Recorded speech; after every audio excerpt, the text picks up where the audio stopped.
Mans vārds ir Kārlis Balodis, un šī ir vēsture par vienu no maniem sportiem – galda hokejs.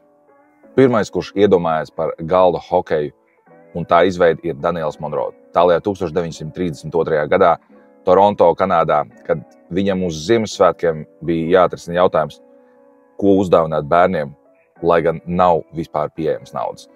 Un viņš iedomājās izpildīt kaut ko, kas ir līdzīgs kanādiešu nacionālajiem sportam tajā brīdī, kas bija hokejs, uztaisot galda hokeja versiju. Viņš izmanto koku, dažādus metāla atlikumus, kas viņam bija palikuši, un pakaramo, vai pareizāk vairākus pakaramos, lai izveidotu kaut ko līdzīgu kustināmiem spēlētājiem ar kloķīšiem, kurus var vadīt. Sākotnējās versijas no šī te galda izskatījās pēc divpusēja pinball mašīnas, ar kuru varēja mest ripu uz priekšu, un otrs spēlētājs viņu ķēra. Tāpat pēc tam pretī izdarot savus metienus. Nelielas bumbiņas tika izmantotas kā ripa tajā pirmajā versijā no galda hokeja. Monro izgudrojums ieguva milzīgu atsaucību no cilvēkiem. Un ap 1950.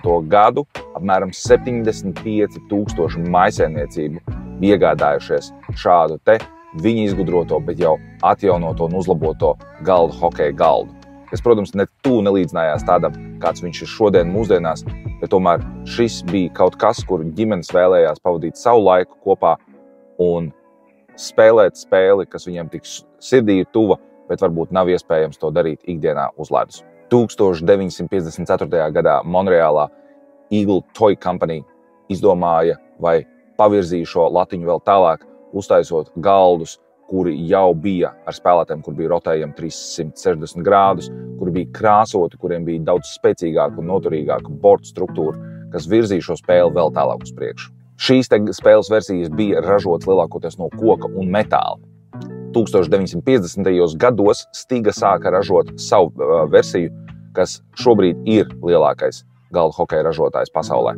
Viņi sāka integrēt plasmasas figūriņas, plasmasas detaļas.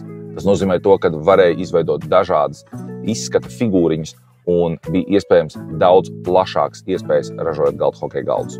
Zviedrijā, kurā tika ražoti Stigas galdi, šis te sports sāka parādīties un iegūt popularitāti pēc 1982. gada Zviedrijas čempionāta, kurā diezgan daudz spēlētāju sev parādīja augstā līmenī, kuriem tas līdz šim bija hobijs, bet sāk parādīties tāds lielāks sacensības un nopietnāks sacensības, kur jau pulcēja vairākus desmitus vai pat 100 spēlētāju katru reizi.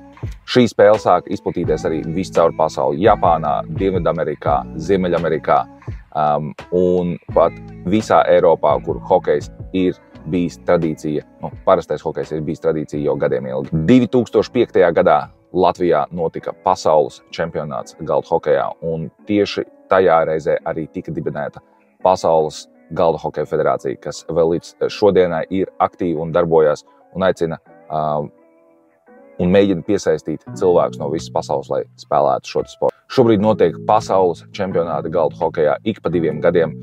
Šogad jūnijā notiks pasaules čempionāts Zviedrijā. Tieši mūsējais spēlētājs Rainers Kalniņš plāno uzvarēt šo te pasaules čempionātu kā esošais pasaules ranga 1. vieta.